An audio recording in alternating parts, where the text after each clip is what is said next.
खोपोलीच्या गंभीरनाथ गुहांकडे चाललोय। गंभीरनाथ गुहा ह्या इकडे नाथ बाबाची गुहा किंवा नाथ बाबा देवस्थान ह्या नावाने ओळखलं जातं। खोपोलीपासून हे एक ठाकूरवाडी करून एक आदिवासी गाव आहे, वस्ती आहे। तर ह्या वस्तीकडे पोचलं की इथून चालत साधारणपणे एक 30 मिनिटाचा ट्रेक आहे। हा ट्रेक करून आपण रेल्वेचा ट्रॅक क्रॉस करून ह्या गंभीरनाथ गुहांकडे आपल्याला जाता येतं। ट्रेकच्या पहिल्या टप्प्यामध्ये ही अशी इथे एक दगडी विहीर लागते।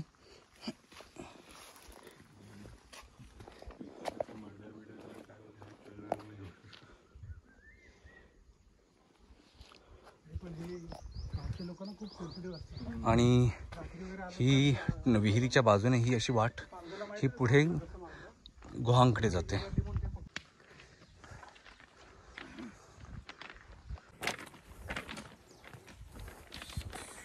लेणीकडे जाणारा हा रूट हा असा रेल्वे ट्रॅकवरून जातो, त्यामुळे इथे भरपूर केअरफुली जावं, कारण कुठल्या साईडने ट्रेन येईल ते नक्की आपण सांगू शकत नाही आहोत।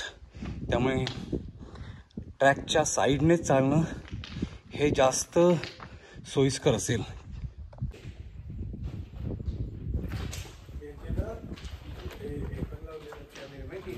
रेल्वे ट्रॅकवरचे 2 बोगदे क्रॉस केलं की इथे हा एक नाला लागतो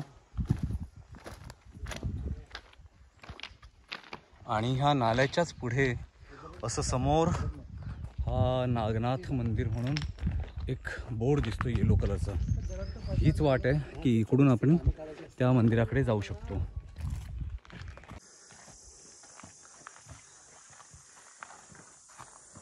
नागनाथाच्या गुहेकडे जाताना वाटेत ही अशी एक नैसर्गिक गुहा लागते।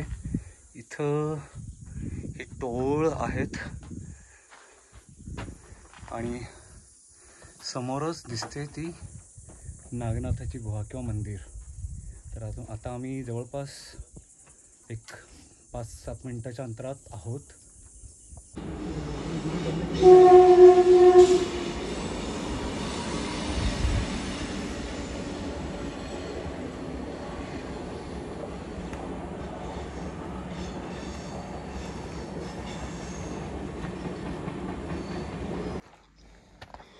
मला वाटतं इकडच्या साईडने पण इकडे वरती यायला वाट आहे। नागनाथ गुहेच्या अंतिम टप्प्यात आलोय आणि इथे आता कातळात कोरलेल्या पायऱ्या आहेत। या गुहांकडे वरती येण्यासाठी ही पलीकडच्या बाजूने पण ही एक वाट दिसते।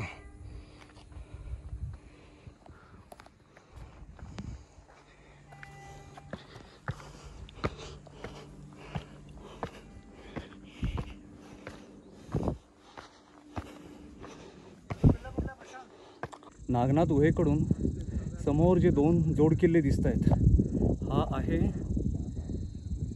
मनोरंजन आणि त्याच्यासमोर असलेला श्रीवर्धन आणि त्यांचा बेस म्हणजे राजमाची। सो असे हे इथे हे 3 किल्ले आहेत। पायऱ्या चढून जेव्हा आपण वरती येतो तेव्हा एक वाट डावीकडे जाते। बघूया डावीकडच्या भागात काय दिसतंय, कुठले अवशेष दिसत आहेत।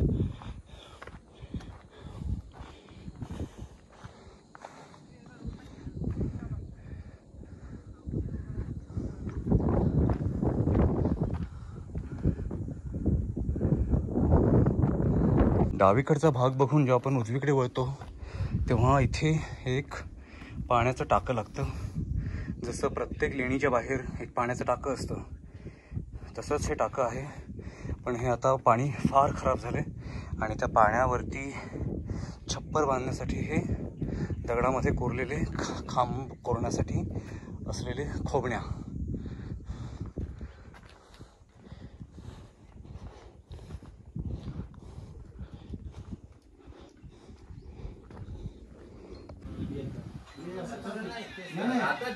नाही सिस्टमॅटिक का नाही ठेवलं, राहू द्या, पण असं एक 4 मिनिटं का नाही ठेवलं असं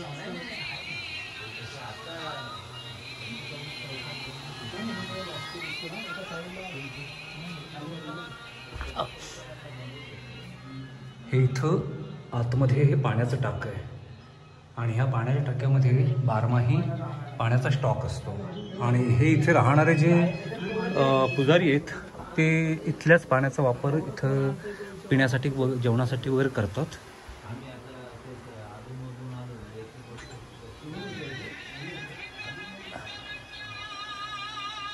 इकडचं हा एक इथे कक्ष आहे.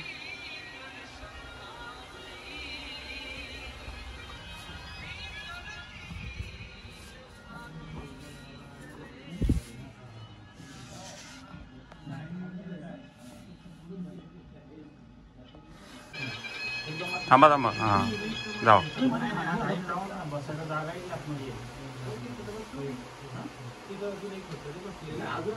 आतमध्ये जावा डायरेक्ट.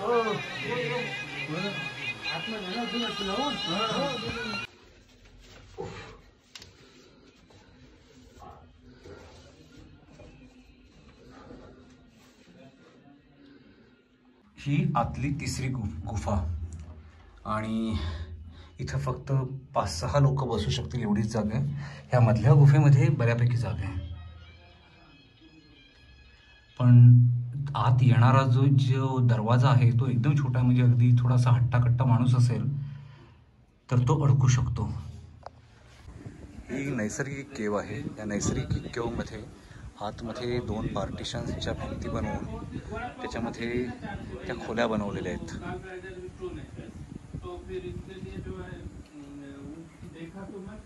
आणि इथून संपूर्ण हा प्रदेश आपण पाहू शकतो आणि दूरपर्यंत इकडे लोणावळ्याचे राजमाची किल्ले.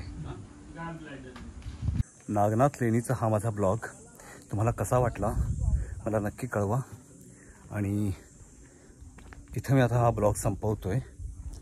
तुमच्या कमेंट्स, तुमचे लाईक्स जरूर येऊ द्यात आणि माझ्या चॅनेलला सबस्क्राईब करायला विसरू नका.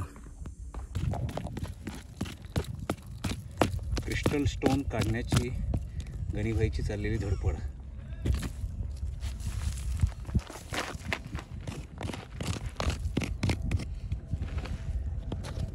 आता आता आता उडून बघ. अरे निघणार.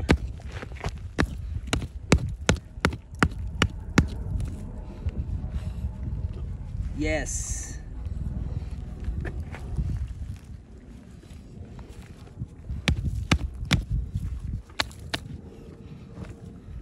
डन. सुंदर दगड आहे.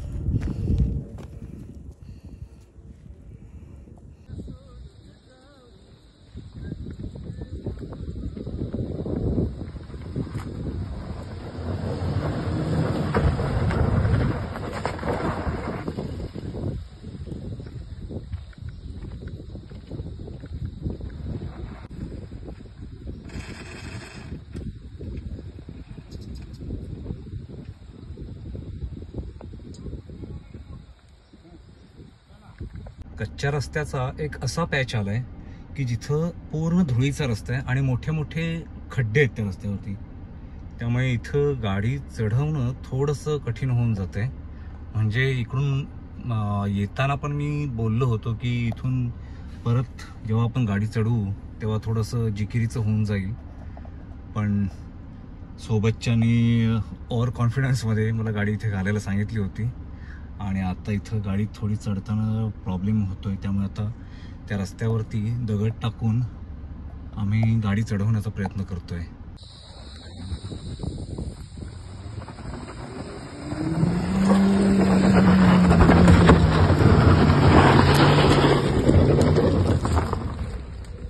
आणि फायनली आम्ही तो पॅच चढवून गाडी वर आणली आहे आणि आता आमचा पुढचा प्रवास सुरू झाला आहे.